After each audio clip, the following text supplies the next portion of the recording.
The GMC Envoy, manufactured between 2002 and 2009, uses a standard key fob for remote locking and unlocking.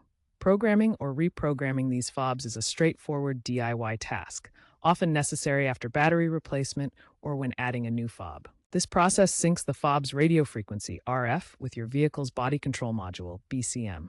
The key fob operates on a 314 MHz frequency, common for GM vehicles of that era. You can program up to 4 fobs per session. Make sure to disable aftermarket alarms before programming. First, ensure all doors are closed and the vehicle is unlocked. Insert the ignition key and turn it to the on position, accessories on, but don't start the engine. Turn back to off and remove the key.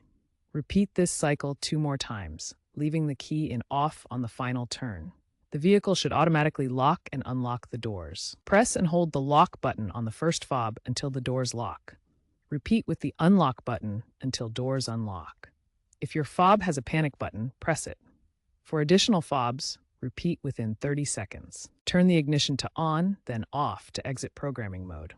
Test all programmed fobs from a distance. If programming fails, check for BCM faults or use an OBD2 scanner. Complete within 1 to 2 minutes per fob.